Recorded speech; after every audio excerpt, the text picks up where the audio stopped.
perturbar. Ó a decisão, não perturbem mais. Aqueles dentre os gentios que se convertem a Deus. Vai.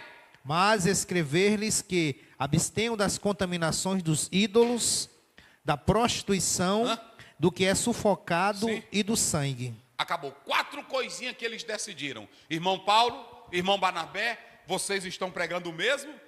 Porque nós fomos olhar aqui que desde o Velho Testamento já é dito que Deus vai trazer gentios para também viverem a fé em Cristo Jesus.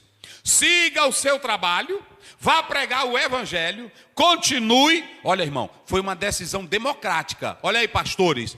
Pastor Wagner leu aí. É dito que ele chamou os apóstolos, o 22, os anciãos, que era a estrutura judaica, e chamou aí, e os varões, não foi algo isolado. Aí, irmão, vocês entrou aquilo que o senhor disse. Eles agora legal ali, e entrou o que o pastor Douglas falou, a base. A base olhou e disse, não há problema na estrutura que ele prega.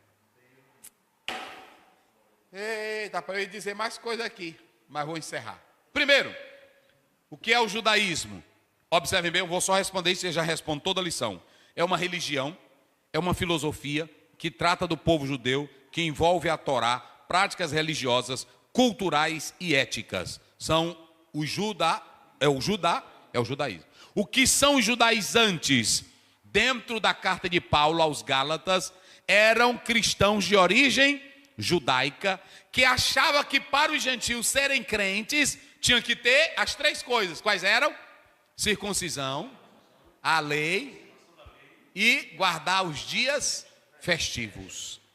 Eles acreditavam em Jesus, mas diziam que só Jesus não podia salvar. A graça não era suficiente. Aí para alinhar, tinha que juntar o que? Graça e lei.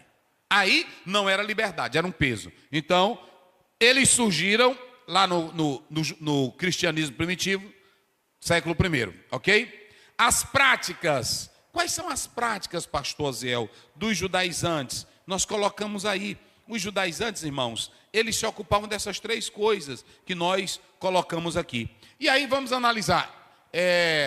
Como combater? Porque hoje nós temos culto com a Arca da Aliança. Nós temos homens dirigindo com talite. Nós temos pessoas querendo o Monte Sinai na igreja. Irmão, tem gente aí, um dia desse eu vi, me botaram um vídeo, tu viu aquilo ali? O toque do chofar. Eu te consagro a apóstolo. Esse toque vai te dar unção. Infantilidade. Não conhece? Bíblia. Então, derramando, está tudo aí. Aí o pastor Ezequiel Soares fala, pastor Aziel, como combater os judaizantes no período que estamos vivendo? Primeiro, vamos ensinar a doutrina da graça, o evangelho da liberdade. Segundo, empurrar estudo bíblico.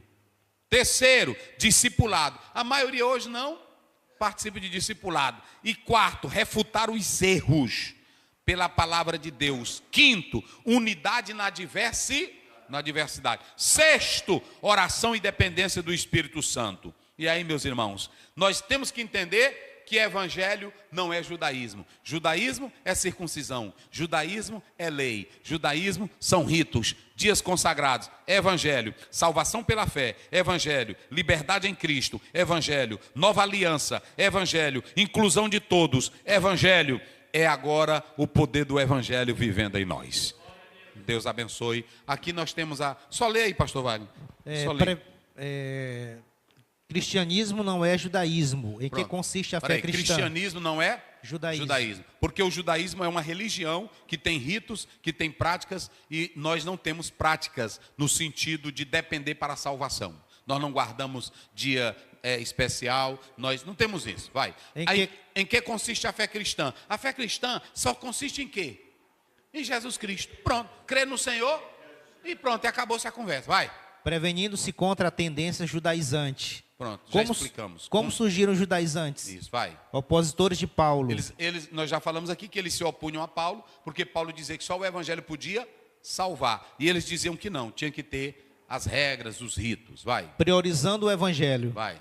2. A tendência judaizante no início da O igreja, que eles faziam? abandonando a fé. Gálatas 1:6. Aí eles, lá na a igreja da Galácia, que tanto Paulo pregou, os judaizantes foram lá e tiraram o evangelho. Vai. Exigências dos judaizantes. Olha aí. 2 pontos. Circuncisão dos gentios convertidos. Isso. Sem diferenças em Cristo. Em Cristo, eles aqui agora, os apóstolos entenderam que em Cristo não tem negócio de judeu nem gentil. Gálatas 3:28. Vós sois um em Cristo Jesus. Vai, Salvos pela graça, não pelas obras da lei. vai. A experiência de Paulo e Barnabé. Isso. Teste- Paulo e Barnabé tiveram a experiência quando eles foram lá em Antioquia, viram Deus abençoar. Irmão, ou coisa boa é ver a experiência de Deus. E evangelho é intimidade e experiência com... Vamos lá, pastor Vale. O posicionamento de Tiago. Já explicamos. As 3 características de Israel para a igreja. Pronto, agora, Pedro 2,9, ele diz, mas vós sois sacerdócio real, nação, propriedade. Pronto, a partir de agora, a igreja é isso aqui, vai. Terceiro, a tendência judaizante hoje. Sim, Para não cairmos nas práticas judaizantes. isso. Igrejas judaizadas. Hoje o que tem são igrejas o quê? Arca da Aliança, talite, quipá, chofá, cachiru, aí pronto. É a igreja judaica, não é a igreja que tem a base em Cristo. É assim, vai. A graça não é suficiente? A graça quer dizer que eu ainda preciso de ritos, de práticas, de anjo. Eu preciso de alguém vir me falar. Será que a graça não é o suficiente? Vai. O significado de cristãos. Cristão é quem segue Jesus. Vai. Marcas do cristianismo. Pronto. As marcas de cristianismo. Vai. Quais? Flexibilidade na adoração. Pronto, tá aqui. Olha. Os cristãos eram chamados, lá na Antioquia, eles foram chamados primeiramente pelos pagãos de modo pejorativo. Mas cristão é quem segue? A Cristo. O nazareno é porque Jesus foi para Nazaré. Os judeus que aceitam a Jesus, eles querem dizer que são judeus messiânicos, ok? Creem em Jesus. Aí vem as marcas do cristianismo. Por que o cristianismo é diferente do judaísmo? O cristianismo tem flexibilidade na adoração. Quem é cristão adora a Deus em qualquer lugar, mas não é de qualquer jeito não. É em espírito e em verdade. Olha aí. O evangelho tem uma mensagem transcultural. Os judeus só têm a mensagem do judaísmo. O islamismo só tem a mensagem do islamismo. Não é assim? O evangelho é transcultural. Oh, rapaz, passa toda a cultura. Vai. Jesus, Paulo e o evangelho. Jesus pregou para o povo judaísmo? Jesus ensinou o judaísmo? Jesus ensinou guardar a lei? Jesus ensinou andar com ritos? Não. E Paulo ensinou? E o evangelho ensina? E por que eu ando querendo trazer essas coisas? Nem ele, vai. O evangelho é transcultural. Já tá lá. O evangelho e as novas culturas. É interessante que quando Barnabé viu o evangelho em Antioquia, ele viu que era gentil. E ele disse assim, tem um cara que ele é pesado, é Paulo, eu vou trazer ele para trabalhar aqui. Olha, Barnabé e Paulo, eles compreenderam as culturas diferentes. E souberam entender o que era evangelho, que aí o senhor é secretário de missões, o que é evangelho e o que é cultura. Tem cultura que é prejudicial, mas tem cultura que não é prejudicial, que é o costume daquele povo. Você vai em país, tem gente que veste vestido. E aqui no Brasil, se um homem andar de vestido, aí já critica. Então, se eu chego na África, eu vou entender que tem irmão que está sentando aqui, ó. Aqui no Brasil ele está, nós abrimos este culto. Não é assim? Aí quando eu chego na África, nós abrimos, não é assim? Aí eu disse, é tão doido. Não, é cultura. Não é assim? Eu tenho que entender que às vezes tem pregador que ele vai para uma igreja lá no exterior e eles têm uma forma de liturgia. Aí quando eu chego lá, não estão sentindo o poder de Deus. Aqui está todo mundo frio. Não, besta. É a cultura deles. É claro que tem uns que já estão mortos mesmo. Mas lá tem coisas que são, não é assim?